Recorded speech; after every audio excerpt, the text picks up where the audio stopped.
Hello. जैसा कि मैं आपसे डिस्कस कर रही थी, बीटा लैक्टम एंटीबायोटिक जो होता है उसमें पेनिसिलिन आ जाता है। तो पेनिसिलिन हमारा जो है, पेनिसिलिन क्या है, हमारा फर्स्ट एंटीबायोटिक डेवलप्ड है। दो साइड ऑफ एक्शन है, एक तो थायस्टिन रिंग है, दूसरा हमारा बीटा लैक्टम रिंग है, दो जगह पे वर्क करता है। फिर बीटा लैक्टम एंटीबायोटिक जो होता है बैक्टीसाइडल इफेक्ट देता है, ठीक है। क्या करता है, हमारा सेल वॉल सिंथेसिस जो होता है बैक्टीरिया में उसको इनहिबिट करता है। ऑल बीटा लैक्टम एंटीबायोटिक जो होता है वो बैक्टीसाइडल ड्रग होता है, ये ट्रांसपेप्टाइडेज एंजाइम को इनहिबिट करता है, ठीक है।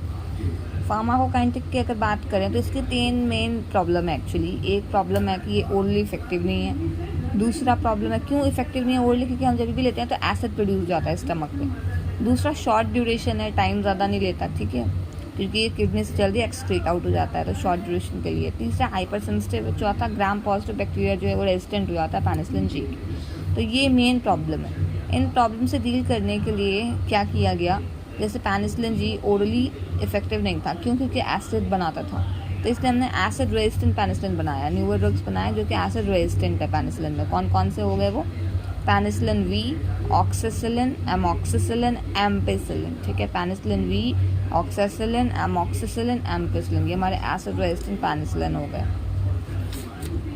फिर दूसरी प्रॉब्लम थी कि शॉर्ट एक्टिंग था, कम टाइम के लिए था, तो इसके लिए हमने क्या किया, हमने एक्सटेंडेड स्पेक्ट्रम बना दिया, लॉन्ग टाइम के लिए बना दिया एंटीबायोटिक। कौन सा हो गया, प्रोबेनिसाइड एंड बेंजाथिन, ठीक है। तो ये हो गया हमारे एक्सटेंडेड स्पेक्ट्रम एंटीबायोटिक में। कौन सा हो गया, पेनिसिलिन में कौन सा हो गया, एम्पेसिलिन, एमॉक्सिसिलिन, कार्बेनिसिलिन, ये भी आ गया। फिर हमारा रेजिस्टेंट था हमारा, ठीक है, ग्राम पॉजिटिव के लिए रेजिस्टेंट बन जाता था कई बार पेनिसिलिन जी, तो उसके लिए हमने क्या किया, पेनिसिलिन रेजिस्टेंट पेनिसिलिन बना दिया। इसमें क्लॉक्सेसिलिन, ऑक्सीसिलिन, डाइक्लॉक्सेसिलिन, मिथिसिलिन, ये सब हमारा रेजिस्टेंट में आ गया। अब तो ये सारी चीज़ें हैं। अब हम डिटेल में पढ़ेंगे अबाउट द पेनिसिलिन जी। इसको हम पेनिसिलिन जी को बेंजाइल पेनिसिलिन भी कहते हैं। तो पेनिसिलिन जी या बेंजाइल पेनिसिलिन जो है, सबसे पहले ये एंटी बैक्टीरियल है, ठीक है। ड्रग ऑफ चॉइस है सिफिलिस के लिए, सिफिलिस के लिए ड्रग ऑफ चॉइस है, ये एंटी बैक्टीरियल है, ड्रग ऑफ चॉइस है सिफिलिस के लिए। ये इफेक्टिव होता है निजेरिया पे और गॉन्ड्रिया, निजेरिया गॉन्ड्रिया पे और एनमेनिजाइटिस पे, ठीक है। पेनिसिलिन जी और बेंजाइल पेनिसिलिन इफेक्टिव होता है निजेरिया गॉन्ड्रिया के लिए और निजेरिया मेनिंजाइटिस के लिए। एम्पेसिलिन मोर एक्टिव होता है बेंजाइल पेनिसिलिन से, ठीक है। बेस्ट ग्राम पर नेगेटिव स्पेक्ट्रम देता है ये।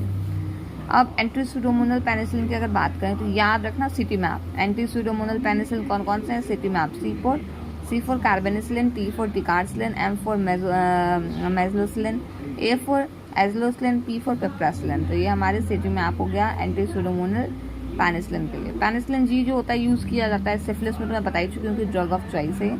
पेनिसिलिन जी यूज़ किया जाता है बैक्टीरियल मेनिंजाइटिस में, सिफिलिस में, एंथ्रेक्स में।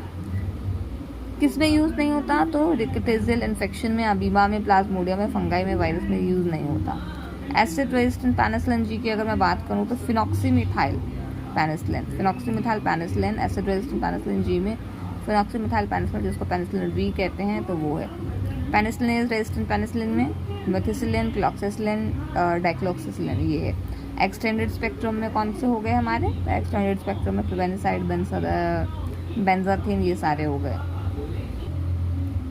अब देखो, अगर बैक्टीरिया जो है मोर ससेप्टेबल है पेनिसिलिन के लिए एंड एरिथ्रोमाइसिन के लिए, अगर बैक्टीरिया मोर ससेप्टेबल है बोथ पेनिसिलिन एंड एरिथ्रोमाइसिन के लिए, तो ये अप्रोप्रिएट ट्रीटमेंट नहीं होगा पेशेंट को ट्रीट करने के लिए, ठीक है, with both antibiotic at the same time.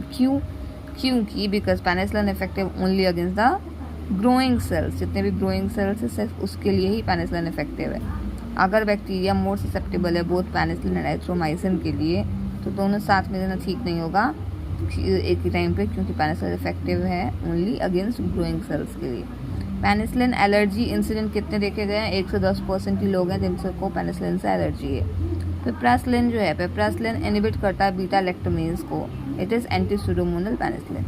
तो पेनिसिलिन सेफ है प्रेगनेंसी में, टेट्रासाइक्लिन अनसेफ है। टेट्रासाइक्लिन जो है वो अनसेफ है प्रेगनेंसी में, स्टेनिंग भी कॉज करता है, पेनिसिलिन सेफ है प्रेगनेंसी में। सेफेस्ट ड्रग्स जो हैं हमारे प्रेगनेंसी में वो कौन कौन से हैं, पेनिसिलिन, एमॉक्सिसिलिन, क्लोवलिनेट, क्लॉक्सेसिलिन, पिप्रासिलिन, सेफेलोस्पोरिन, एट्रोमाइसिन, ये सारे जो हैं हमारे सेफेस्ट ड्रग हैं, ठीक है। ये एंटीबैक्टीरियल है।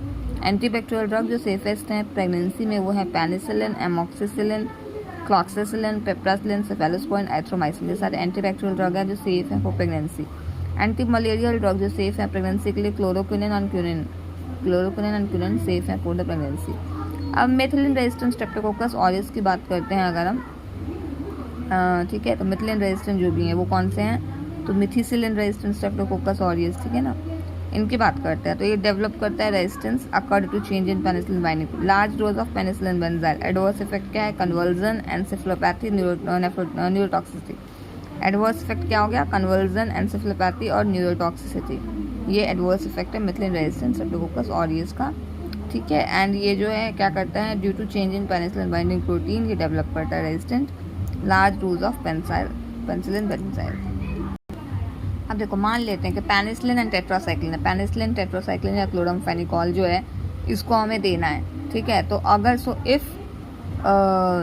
मतलब अगर ऐसा हो रहा है कि हमको एडमिनिस्टर करना है तो tetracycline it will impair the action of penicillin. अगर पेनिसिलिन, टेट्रासाइक्लिन या क्लोरामफेनिकॉल साथ में दे रहे हैं तो क्या होगा, इम्पेयर करेगा, रोकेगा पेनिसिलिन के एक्शन को। एरिथ्रोमाइसिन जो है ड्रग ऑफ चॉइस है। अगर पेशेंट को पेनिसिलिन से एलर्जी है तो हम एरिथ्रोमाइसिन ड्रग ऑफ चॉइस है, इम्पोर्टेंट दे सकते हैं। पेनिसिलिन जी सोडियम जिसको हम क्रिस्टलाइन पेनिसिलिन कहते हैं, पेनिसिलिन जी सोडियम जो है, पेनिसिलिन जी सोडियम जिसको क्रिस्टलाइन पेनिसिलिन कहते हैं, वो आईवी रूट से दिया जाता है, ठीक है। क्यों, क्योंकि ये जो है हमारा ओरली नहीं मतलब कर पाता टॉलरेट। बेंजाइल पेनिसिलिन जो है, penicillin G never given IV, ठीक है। मतलब ध्यान दें, पेनिसिलिन जी सोडियम जो है क्रिस्टलाइन पेनिसिलिन जो है हमेशा आईवी रूट से दिया जाता है, मतलब दिया जा सकता है। लेकिन बेंजाइल पेनिसिलिन जिसको हम पेनिसिलिन जी कहते हैं तो वो कभी भी आईवी नहीं दिया जाएगा। अगर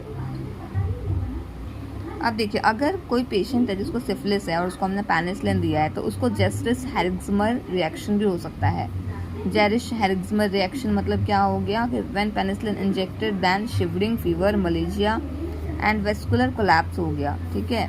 क्या हो गया हमारा जनरली जेरिक्स हेरिग्जमर रिएक्शन में, अगर हमने सिफिलिस किसी पेशेंट को यार हमने पेनिसिलिन दिया तो कई बार जेरिक्स हेरिग्जमर रिएक्शन भी हो जाता है कि पेशेंट अचानक से कांपने लगेगा, शिवर करने लगेगा, इंजेक्शन देते ही फीवर भी आ जाएगा, बुखार आ जाएगा, मलेरिया हो जाएगा एंड वेस्कुलर कोलैप्स हो जाएगा। ये it's all about the penicillin.